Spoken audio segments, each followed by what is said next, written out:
Buenos días Bitcoiners, sean bienvenidos de regreso a otro episodio de su calendario económico de Bitcoin, donde cubrimos las noticias y análisis que necesitas para arrancar la semana en Bitcoin. Hoy es lunes 17 de mayo y tuvimos una semana muy movida en los mercados la semana pasada. Esta semana también pinta que va a haber muchísima actividad. En el episodio de hoy vamos a estar hablando de la lectura o el número de inflación que salió en los Estados Unidos la semana pasada de 80 puntos base, un incremento de casi 1%, que básicamente sacudió a los mercados capitales. Vamos a estar hablando de las implicaciones de esos desarrollos. También vamos a estar hablando del mercado de los futuros de Bitcoin, que ha bajado en su volumen de interés abierto, ha caído un 33% desde su pico en abril. Y por último, hay muchísimo debate en los Estados Unidos acerca de la inflación que está entrando en la economía de los Estados Unidos. Y queremos pasar unos minutos para entender la postura de la Reserva Federal, quien dice que esta inflación será transitoria. Así que vamos a entender por qué piensan eso y qué implicaciones puede tener. Mucho que cubrir, cafés en mano, hermanos, y arranquemos con nuestro análisis. Arrancando como de costumbre con Bitcoin, vimos que la semana pasada básicamente fue una semana bastante ruda para Bitcoin, cayendo 20,34%, cerrando la semana el domingo en la noche a $46,444. El día miércoles, y vamos a expandir aquí a la visión diaria en vez de semanal, esta es la barra del día miércoles, esta que ven acá. El día miércoles, Elon Musk tuiteó que Tesla ya no iba a estar aceptando Bitcoin para pagos para vehículos. Y también mencionó que también están activamente explorando otros criptoactivos que consumen menos de 1% de la energía de Bitcoin. Aquí tenemos uno de los muchos titulares que salió en base a la noticia. Y como podemos ver, esa noticia causó que Bitcoin tuviera uno de sus peores días en el año 2021, cayendo 13% en el día miércoles.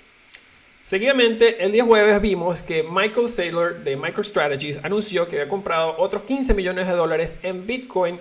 La compra trae el total de los Bitcoins que tiene MicroStrategy a 91.850 Bitcoins a un precio promedio de 24.403. Así que vemos que MicroStrategy obviamente le sigue yendo muy bien con sus compras de Bitcoin y las que tienen en su balance. Seguidamente, la montaña rusa de Elon Musk continuó el día domingo. A las 2:48 de la tarde, el señor Musk publicó un tweet bastante críptico implicando que Tesla posiblemente habría vendido sus Bitcoin en reserva o estaba considerando la venta de estos Bitcoin que tienen en reserva. La hora del tweet, las 2:48 de la tarde del día de domingo, coincidió con el punto más bajo de Bitcoin de toda la semana, de 43.769. Vemos que ya el día de hoy, en el transcurso de la noche, ya se movió incluso más abajo, pero hasta ahora ha ido recuperando un poco y se mantienen niveles todavía en los que estuvo ayer, el día domingo. Bueno, esto nos trae a la gran pregunta de ¿por qué Elon está haciendo esto? La realidad es que no sabemos. Elon, si estás viendo este programa, por favor, para. Pero bueno, una hipótesis que esperemos sea incorrecta es que esto puede ser parte de un plan más grande. Tenemos que tomar en cuenta que Doge tiene una capitalización de mercado muy baja relativa a Bitcoin, queriendo decir que es mucho más fácil manipular o mover el precio. Segundo, Doge no tiene sus propios mineros ASIC. La minería de Doge se hace con Litecoin a través de un proceso que se llama Merge Mining. Así que Doge no tiene sus propios mineros, sus propias computadoras. También consideremos que Tesla tiene una historia de sacar productos un poco alocados y controversiales. Entre los productos que han sacado tienen chores rojos, carros de juguete y una línea de tequilas. Un minero de Doge que fuera bueno para el ambiente o digamos environmentally friendly, ASIC miner de Doge no está completamente fuera del panorama. Así que bueno, apartando un segundo a Doge y a Tesla y a Elon, mirando a lo que nos dicen los mercados de Bitcoin de nuevo, quería traer su atención acá a los futuros. Un segundo. Acá está. Esta gráfica que tiene detrás de sus pantallas es el interés abierto que hay en los mercados de Bitcoin, el interés abierto agregado en todos los mercados. Como podemos ver en esta gráfica, en el pico el día 13 de abril habían 27.400 millones de dólares en interés abierto.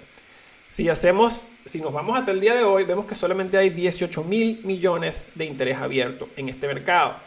¿Qué quiere decir? Que el interés abierto agregado en todos los futuros de Bitcoin ha caído el 33% desde el día 13 de abril, ya que los futuros son mercados donde tradicionalmente se usa muchísimo apalancamiento. Esta es una buena señal para la posible volatilidad de Bitcoin en el corto plazo o mediano plazo. Similarmente, quedándonos aquí en el tema de los futuros, estamos empezando a ver, como pueden ver acá, en esta gráfica, que hay ciertas curvas de estos futuros que están empezando a aplanarse e incluso en algunos casos mostrando un contango, backwardation. ¿Qué significa backwardation? Backwardation ocurre cuando los precios del próximo mes transan por debajo del precio actual. Aquí actualmente estamos viendo que en Kraken el futuro perpetuo de hoy está en 44.186 y el futuro que se entrega el 28 de mayo está en $44.080. 44.088, queriendo decir que el futuro de mayo está transando por debajo del precio actual. Esto no es normal. Generalmente, como podemos ver aquí en otras curvas, la curva de Bitcoin va hacia arriba y hacia la derecha, incluso muchas veces haciendo una especie de arco. Vamos a ver si conseguimos otra que tenga una vista un poco más normal, como esta de Bybit. Normalmente las curvas se ven mucho más parecidas a esta estructura.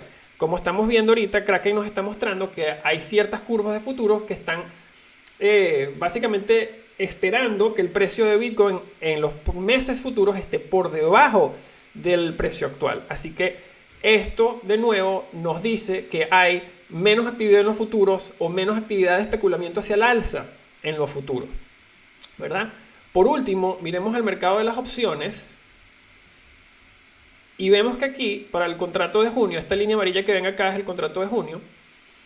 Los contratos de las opciones están dándole una probabilidad de que Bitcoin cierre el último viernes de junio encima de los $50.000. Esa probabilidad es solo del 30%. O sea que, de nuevo, hay casi un 70% de probabilidades en el mercado de las opciones de que Bitcoin no cierre por encima de $50.000 al final del mes de junio. Así que, bueno, interesante todo esto y vamos a hablar un poquito más de las implicaciones de la actividad económica que estamos viendo y la postura del Fed ante la posible inflación, cómo puede impactar esto a Bitcoin en nuestra sección de que tenemos para adelante esta semana. Pasando al S&P 500, vemos que la semana pasada tuvo una semana bastante estrepitosa, terminando abajo 1,30% después de haber estado abajo 4,70%, casi 5% durante la semana pasada. La presión de venta empezó el día lunes, mientras los inversionistas continuaban digiriendo las presiones inflacionarias del resultado de desempleo que nos habían dado el viernes pasado en Estados Unidos, que de nuevo ese reporte salió muy malo relativo a las expectativas de los analistas. El día miércoles básicamente cayó la lectura del índice del precio al consumidor en los Estados Unidos, y este índice básicamente cuando salió este número, el mercado se vendió por 2,14%. O sea, si veíamos la caída del S&P 500 ese día, se cayó 2,14% con esa noticia. Como vemos acá, trató de recuperar un poco de terreno el día jueves y viernes, pero básicamente no pudo. Cerró la semana en pérdidas al 1,3% como estuvimos hablando. Hablemos un poquito de esa lectura del índice de precios al consumidor. La lectura es que el índice de precios al consumidor por el mes de abril había subido 80 puntos base, o sea, casi 1%. Esa lectura salió el día miércoles y eso sacudió a los mercados capitales porque significa que la Reserva Federal está haciendo progreso hacia su meta de llevar a inflación al 2%. Los analistas que estaban básicamente pronosticando qué número iba a salir, estaban pronosticando un incremento de 20 puntos base. Así que el número actual que salió fue 4 veces más alto que las expectativas de los analistas. Tan pronto el Fed llega a estos estimados o a estos targets que ellos tienen de inflación, este ambiente de tasas de interés básicamente en cero puede terminar, y esto pone mucha presión en las ganancias corporativas y en los precios de las acciones que transan en la bolsa. Ejemplo de esto, o digamos para acentuar un poquito lo que estamos hablando, vemos que la semana pasada la tasa de interés de la nota de 10 años o del bono de 10 años del gobierno americano subió 3,68% durante la semana.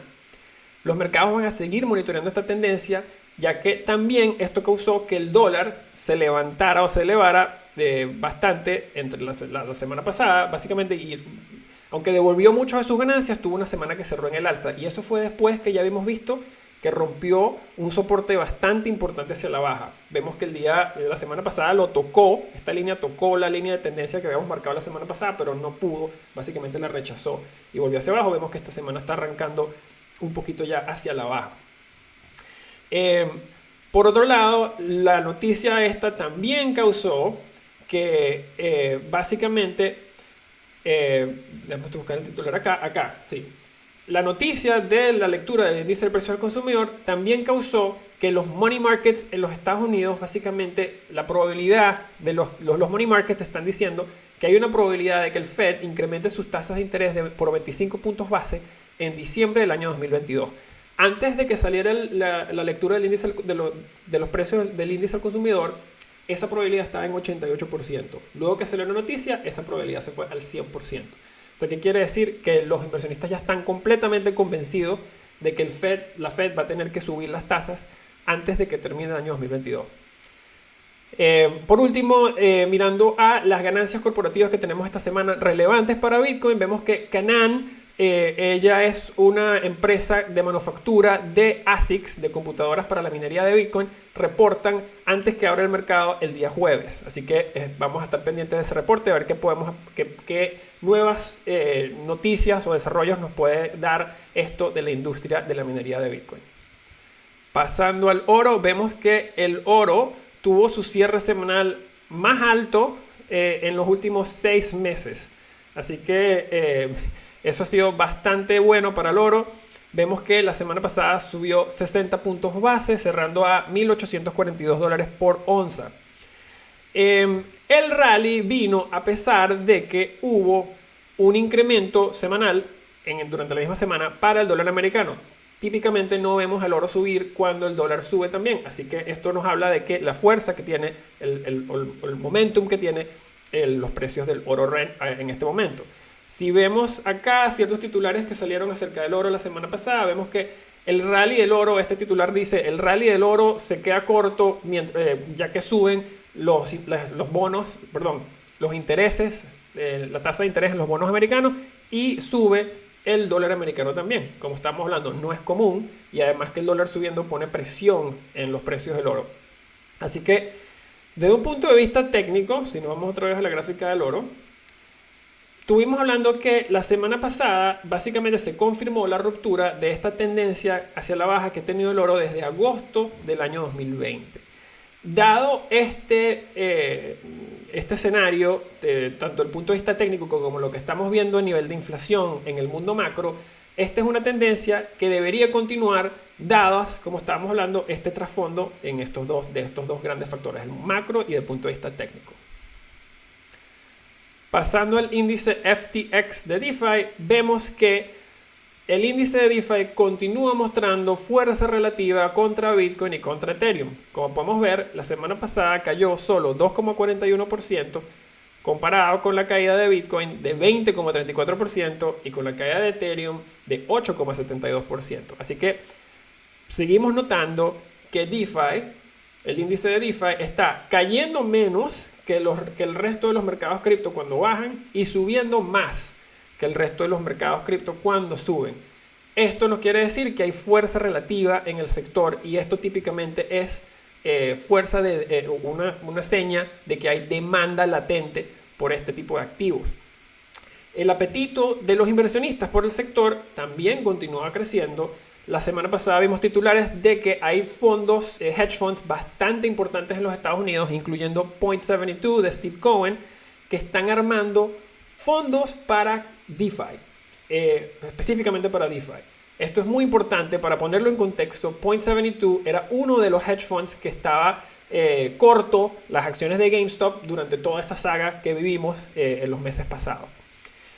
Otra noticia en este mundo de altcoins y de stablecoins que pasó un poco desapercibida por los mercados cripto fue que el jueves salió una noticia de que el banco Silvergate en Estados Unidos se está haciendo un partnership con Facebook para emitir su stablecoin Diem. Así que esto podría ser muy importante. La acción de Silvergate, del banco Silvergate, subió 16% luego del anuncio.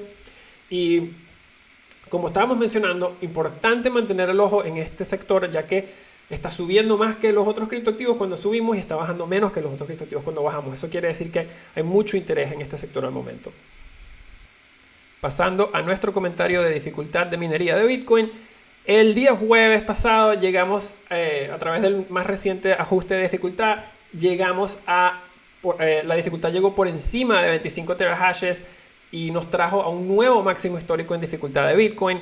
El incremento del 21,5% en dificultad ha sido el incremento en dificultad más grande para Bitcoin en 7 años. Así que logro bastante importante y testamento de la fuerza o envergadura de las inversiones que están entrando en el sector de la minería de Bitcoin.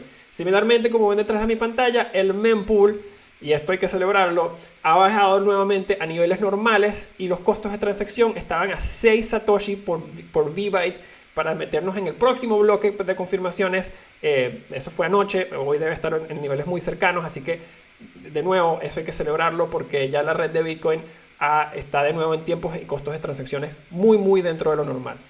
Por último, queremos darle una actualización del nuevo upgrade de Bitcoin de Taproot. Hoy por hoy, en este exacto momento, hay 18 o 17,80% de todos los mineros están señalando que aceptan el upgrade de Taproot. Así que, por favor, continúen apoyando a Taproot. Y quien no lo sabe, básicamente lo tocamos el punto en el episodio pasado, pero básicamente esto puede ayudar a Bitcoin muchísimo en nivel de costos de transacción y privacidad. Así que es una iniciativa muy bonita para apoyar. Y por último, como siempre, los dejamos con qué podemos esperar para la semana que viene. Esta semana tenemos la vicepresidenta del Fed dando una charla hoy en la mañana, de hecho día lunes. También tenemos los minutos de la reunión del Comité de Mercado Abierto de la Reserva Federal. Salen este día miércoles y en este reporte los inversionistas van a estar tratando de leer entre las líneas para ver si pueden tener pistas de cuándo el Fed o cómo están pensando los miembros del Fed de cuándo pueden empezar a elevar estas tasas de interés. Hablando de esto, hay un debate bastante caliente en los Estados Unidos con respecto a la inflación. El debate básicamente se basa en un campamento que cree que la inflación va a ser transitoria y en otro campamento que cree que la inflación va a ser mucho más difícil de básicamente controlar una vez que ya empiece a subir. Bueno, para entender un poco los dos campamentos y luego entender qué piensa la Fed. Algunos proponentes creen que una vez que la inflación se caliente va a ser muy difícil de básicamente meter otra vez el genio en la botella después que salió y la Reserva Federal puede tener dificultades bajando esta inflación. Vamos a aclarar algo. Esto no quiere decir que la Reserva Federal no tiene las herramientas para bajar la inflación. Sí las tiene. Lo que esto quiere decir es que no puede en verdad aplicar todas esas herramientas para traerse la inflación sin crear un daño o causar un daño enorme en los mercados capitales y la economía en general. Así que eso pone en riesgo todo lo que es esta recuperación económica. La postura del Fed es que a un nivel, digamos, resumidas cuentas, la inflación que estamos viendo actualmente es un resultado de varios factores. El primero, que hay un efecto de base baja. ¿Qué quiere decir esto? Quiere decir que estamos comparando los números de ahorita con una economía parcialmente abierta y con muchísimo estímulo con los números que vimos en el medio de la pandemia. O sea, obviamente cuando comparamos esos números con estos, se presta para que haya incrementos porcentuales bastante significativos. El otro factor que la Fed cree que influye en esto es demanda acumulada, gracias a todo lo que hubo de restricciones de la pandemia. Como hubo muchos planes que no se pudieron completar, proyectos que tuvieron que ser pausados, hay muchísima demanda acumulada y los proveedores no están debidamente preparados para surtir toda esa demanda, por eso impulsan los precios hacia arriba. Un poco conectado a esto es que hay rupturas en la cadena de producción, causando que los productores no tengan todos los niveles de inventario que posiblemente quieren para satisfacer toda esta demanda que está acumulada. Así que estas presiones básicamente llevan a que a que surjan los precios, pero la Fed cree que esto es temporal. Más allá, la Fed cree que muchos de los usos o de básicamente las inversiones que está haciendo con todo este estímulo que está imprimiendo es que hay estímulos fiscales como lo son el plan de infraestructura, que la intención es que tengan efectos a largo plazo que sean deflacionarios, no inflacionarios. ¿Por qué? Cuando se crean más incentivos para que haya más negocios, pues hay más negocios para que compitan entre sí. Cuando se crean más autopistas, pues eso habilita a más negocios a que compitan entre sí. Estas dos tendencias crean presión hacia la baja en los precios, dada la naturaleza competitiva de estos negocios. En corto, la Fed cree que una vez que estas cadenas de producción ya estén de nuevo corriendo en sync y que los negocios pasen por uno o dos ciclos más de inventario, los precios se nivelarán y estas presiones inflacionarias pues ya desistirán. La razón por la cual los mercados están tan nerviosos ahorita es que hasta ahora esta conversación era completamente hipotética. El gobierno de los Estados Unidos estaba gastando de día a día, básicamente 24 horas al día, y la Reserva Federal estaba imprimiendo lo que necesitaran con tasas de interés básicamente afincadas al cero y no veían inflación por ninguna parte. La lectura que salió el miércoles del índice de precios al consumidor tuvo un incremento para todos los ítems, o sea, para todos los artículos que cubre esto. El incremento fue del 4,2% mes sobre mes. Ese es el incremento mes sobre mes más alto que ha visto este índice desde enero del 2008. Significa que la Fed está empezando a llegar o se está acercando a sus targets de inflación. Y eso hace que esta conversación se vuelva muy, muy real. Así que, como ya hemos cubierto, la inflación, todo lo que tenga que ver con data de inflación va a estar muy, muy, muy en la mira de los mercados, porque todo el mundo está pendiente desde cuándo va a actuar el Fed. Así que bueno, hemos cubierto muchísimo en el episodio de hoy. Tenemos una semana, como siempre, muy movida. Los vamos a mantener al tanto de cualquier información relevante en nuestras redes sociales y aquí mismo en el calendario económico.